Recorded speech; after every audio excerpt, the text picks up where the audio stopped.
when there's not enough economic resources to go around, inflation is always the way that governments and individuals have responded. Putting debt on top of a fiat currency is a bad idea because the fiat currency is already debt, right?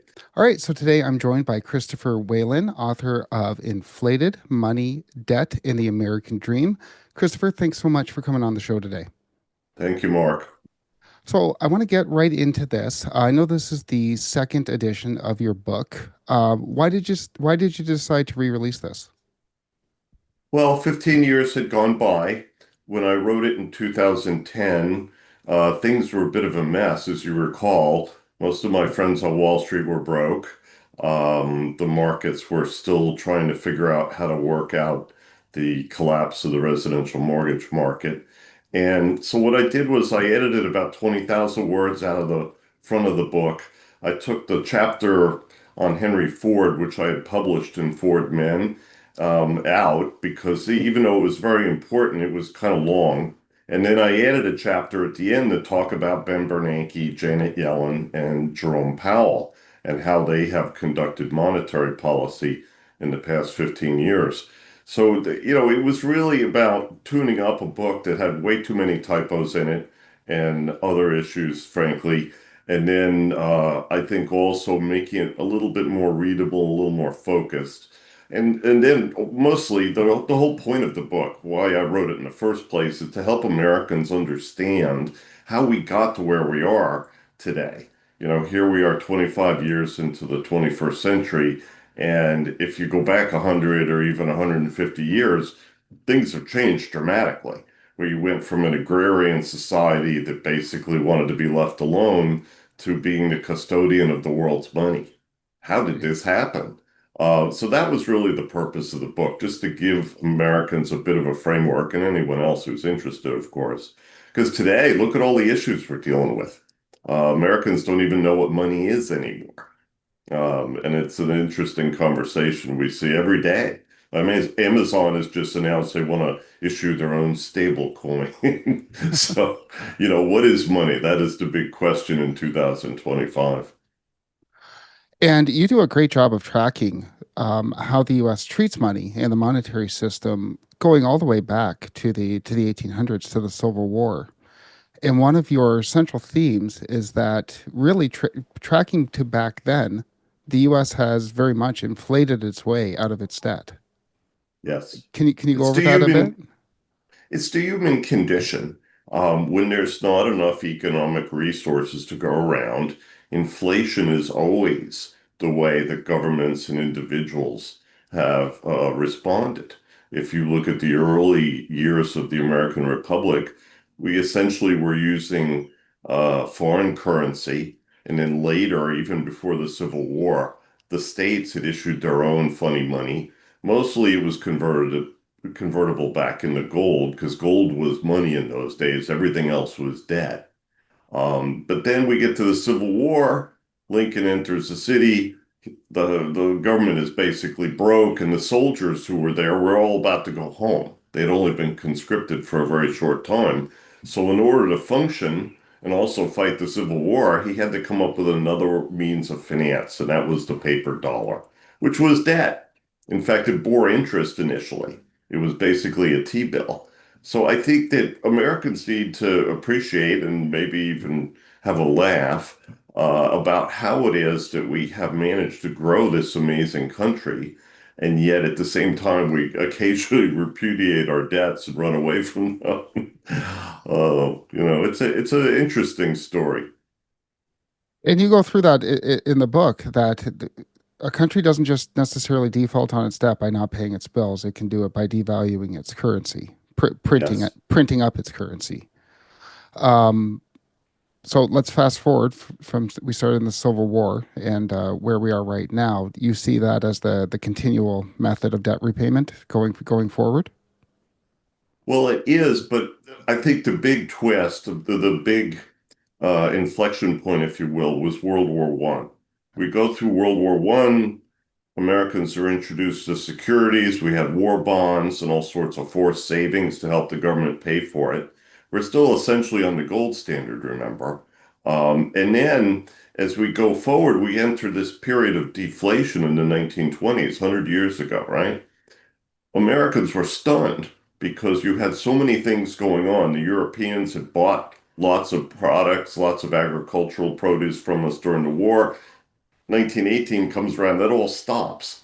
Meanwhile, you have other currents moving through the US economy. You have technological innovation, electricity. Imagine at the same time we're suffering price deflation out on the farm, we have factories that are suddenly being automated. They're suddenly electrified. So that was a big change. And then we get into World War II after a long period of deflation. And again, the US ends up as the only country in the world that's really solvent. In 1945, the Brits were broke. Most of the other European nations were broke. My wife is Dutch, and she always tells me the story of her family. They all had to leave the Netherlands in 1945, 46. There was no food. There was no work. They literally had to go anywhere else, right? So the US ends up as the only solvent country, and we also end up as the issuer of money because by then the gold standard had pretty much been abandoned by most countries around the world. And so for 75 years, we used the dollar as global money. And today, 80% of all foreign exchange transactions have the dollar on one side or another. So it's a remarkable progression, but I think it's important to realize that the way we ended up with the dollar as the reserve currency is the result of war, a terrible war. And one of the things, and I'm glad you brought up the reserve currency, because one of the things you point out in the book is that although, yes, it is an exorbitant privilege, it's also, to a certain extent, it's a curse because it causes a lot of internal problems for Americans bearing this burden. It does. It's similar to the oil states. If you look at the situation of Venezuela, for example, which at one point was one of the richest countries in the world, but the imbalance in their economy and the fact of the oil riches created enormous inflation internally. Today, roughly a quarter of the population of Venezuela has had to leave and migrate mostly to the United States. So, in the US, initially after World War II, when everybody agreed to Bretton Woods, and we had all essentially agreed that the dollar would be the reserve currency, and we would use the International Monetary Fund to kind of help balance trade problems by various countries. We thought initially, well, we have to run big external deficits. That's the cost of the dollar as the reserve currency. But what we've seen more recently is that internal inflation is also a big problem. And so consumers are paying for this. When you see someone like Donald Trump get elected last year, why did that happen? It's because a lot of Americans can't pay their bills. Or as one good friend of mine said down in Washington, he said, Chris, many of these people can't shop at Walmart anymore. Okay? So that to me is the problem. It's the inflation angle, which is obviously driven by the federal deficit on the one hand, but the currency contributes to this as well. Because remember, we thought we could just spend money endlessly in hubris, right? After the war, we were the winners, and Congress said, well, we could legislate economic outcomes. That's where Humphrey Hawkins comes from, the mandate for the Federal Reserve Board. Full employment, price stability, right? We thought we could just pass laws in Washington, and this would happen. But as we now see, I think there is a cost. And that's why it's so important for us to have this discussion now. And one of the interesting parts of the near the end of the book that you mentioned that I thought was that kind of struck me is that you say that yes, they are the reserve currency, but because of these problems, there's not a lot of other countries that would even want to replace the United States. The EU and the in Japan, the two possible contenders, wouldn't want to have to run those large deficits and have that inflation. That's So correct. so it's that's on the one hand it's an American problem, but on the other hand it's very much a global problem that we're kind of I don't want to say stuck, but sort of stuck in. Well, during the past 30 years or so, at times there have been speculations in the economic community talking about how perhaps the International Monetary Fund could issue ersatz money and become the reserve currency. This hasn't gotten a lot of support from other nations. We just had gold pass the EU as a reserve asset. What you're seeing today, I think, is a return of gold as an independent reserve asset for many central banks. I did a very interesting interview on our blog with a good friend of mine who's run a gold fund for 25 years. When Henry first got started, nobody had any allocation to gold. The dollar was the dominant asset. Today, you see central banks out buying gold with targets for volume of purchases, and they are indifferent to price. They just want to buy gold. And in fact, one of the things I've told my readers is you need to have gold in your portfolio as an alternative to the dollar. So as we see the dollar slowly, I think, decline in terms of the percentage of the global economy that it represents as a means of exchange, for example, I think gold and other precious metals are going to end up as the second reserve asset that most central banks hold. And you're also going to see them hold the currencies of their neighbors. So, for example, if, my wife is from Uruguay, down in the Mercosur region, they are going to increasingly hold one another's currencies. They obviously hold dollars and gold. But why not reflect on your balance sheet what your trading partners have as their own currencies? It makes a lot of sense. So, again, remember the disruption of war always results in outcomes that may or may not make sense in the long term. And I think what we're seeing here is, in the book, I say putting debt on top of a fiat currency is a bad idea because the fiat currency is already debt, right? And if the US can't get its act together in terms of fiscal policy and general governance of the country, then I think other nations are going to be incentivized to move. But you make a very good point. Nobody wants this burden. Classic example of this is Switzerland. A lot of people like the Swiss franc. The Swiss are very aggressive. They will tell you to go away. If they see too much cash coming in the front door of their central bank, they'll simply tell you to take it out. Right. So while they don't mind having the Swiss banks manage money, they don't want to see their currency inflate. Big Right. difference. And I'm glad that you brought up the U.S. how it's managing its debt because I want to talk about what you also go over in the book is the extent to which the Federal Reserve enables the fiscal authorities to be, um, well, I guess not sober. The way it's when you talk about Paul Volcker, who quite rightly has a lot of credibility as an inflation fighter, you note that he did fail to instill fiscal sobriety on the authorities. So to a certain extent, the Fed's an enabler. Do you see that continuing, or do you think are we going to see this push pull as this continues? Because obviously the debt situation doesn't appear to be getting any better. Well, the Fed is an enabler. One of the things I did in the latter parts of the book that I added was to pay attention to some of the great researchers who've been doing work on this issue.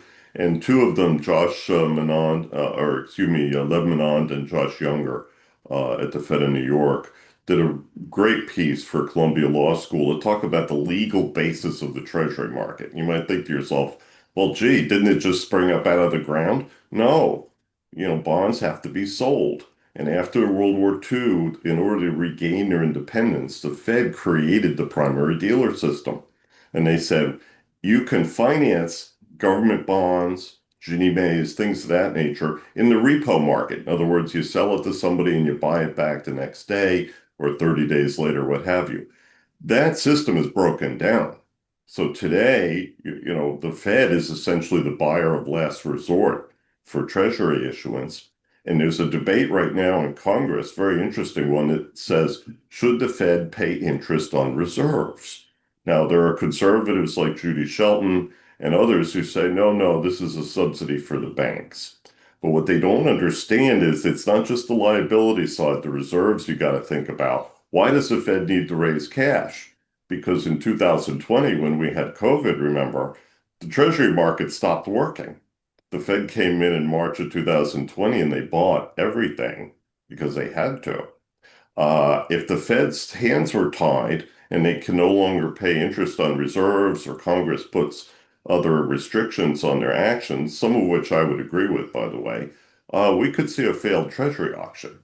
That's when the game comes to a halt. So I think it's important for people to think deeply about these issues and make sure that before they go passing legislation on Capitol Hill, they understand what the impact is. Because, I don't see the debt in the United States as an insoluble problem at all. It can be fixed. It's just a question of can we get serious people back in Washington that can make such decisions and essentially force our democratic process to do the right thing. Because you don't even have to read the book. Just read the quote in the very front from Hayek, which says that democracies can't have sound money. And it's been true ever since. I like that. Yeah. Um, so I know your time is limited, so I did want to ask you one more question. Um, so do you think that Bessent, what do you think of Bessent as Fed chair before I let you go? Well, he's a good Treasury Secretary. I don't know if he wants to go to the Fed or not. Some people have speculated about that. The real issue to me, and we talk about this in the book, is whether we're going to see a replay of the standoff between Mariner Eccles and Harry Truman after World War II. That was when the Treasury was still pressuring the Fed to keep interest rates stable so investors wouldn't take losses on their holdings. Throughout World War II, the Fed pegged interest rates so that there was no fluctuation, and the government obviously used that to finance the war. After the war, however, the Fed said, look, we see inflation, we have to go do our job. This is before Humphrey Hawkins, of course. And I think that, we may see Chairman Powell, after his term as chair is up early next year, stay on the board because his term as governor goes through 2028. If Powell doesn't step down as a governor, then there's no open spot for Donald Trump to appoint Mr. Bessent, for example, as chairman. He would have to appoint Mickey Bowman. And I think the politics here are very interesting because no matter whether you're a Democrat or a Republican, once you become a governor of the Federal Reserve System, you defend the institution. It's almost a given, right? And I think that that's what we have to remember. And unfortunately, the Trump people need to remember this. Don't pick a fight with the Fed. The Fed's doing their job. I'm sure he would like to see interest rates lower. Every real estate developer in the country would like to see real estate interest rates lower right now because it's funny, we don't have a consumer recession at the moment, but we certainly have a commercial recession in real estate and private equity, things of that nature. It's just a mess. So people have been waiting for the Fed to drop rates to come to their rescue. And that's reflected in President Trump's statements. But ultimately, I think, if Powell thinks that Trump is going to reform the Fed and do radical changes to the central bank, he may just stay on the board to spite him. He does appear to lean that way sometimes, doesn't he? More, he's standing up Mhm. more than I think maybe some had expected him to.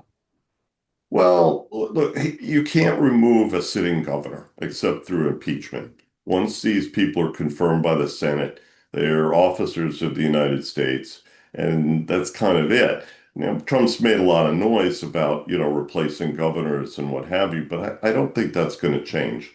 Yeah. I don't think Mickey Bowman wants to be chair, by the way. But at the same time, there are other good people on the board that they could pick. But the thing about Bessent is interesting. I think they kind of need him at Treasury right now. He's one of the few adults in the room in the Trump administration. Many of the other people in the cabinet, frankly, are just not up to snuff when it comes to finance and national governance. So I kind of hope that Scott Bessent stays at Treasury if you ask my opinion. He's kind of the adult in the room, calming the markets. You have to be. Yeah. Treasury Yeah. is the most important Yeah. agency in the government, Yeah. and for good reason. Yeah. No, I agree. And I just want to say, I think you did a great job going over the kind of push-pull between presidents and the Fed chairs over the past 100 years, or at least since Truman. It's successful to one degree or another, and the Fed chairs stood up to one degree or another, depending on the period. So Yeah. this Well, really to the isn't new. extent they could. Yeah, to the That extent they Fed could. chairman like Volcker was political. Yeah. He didn't start tightening until after Ronald Reagan won the election in 1980. And that was a mistake, but he's a human. He was an economist from New Jersey who worked for Chase Manhattan Bank. So, he was never a bear on banks. He was never harsh with the banks. He kept them open during the 70s and the 80s with the LDC debt crisis. In fact, large banks like, Chase and the rest of them couldn't write off their loans to indebted countries until after Volcker left office. He wouldn't allow it. Yeah, that's I thought that the Paul Volcker parts were illuminating because there's this you showed that even he was human as well, as much as maybe Oh, everyone thinks that very he's. much. Yeah, yeah, I thought that was really Well, well he and done. I had long conversations. I actually got to see him before he died. He was a member of the Lotus Club and an old friend of my parents. And I said to him, I said, why did you let the big banks do off-balance sheet finance? He had, essentially opened the door and he said, what was I going to do? They were broke. So, he was very much of a human, but also a great public servant. That pragmatism came out in his book too. When I read that in the book, I thought, that Yes, matches what I read in his autobiography. very much. Yeah, yeah. Well, thank you so much for coming to talk to us today. It's Inflated Money, Debt, and the American Dream. Highly recommend that everyone go pick it up. Thank Thanks you, so Mark. much, I really Christopher. appreciate it. Okay. Have a good day.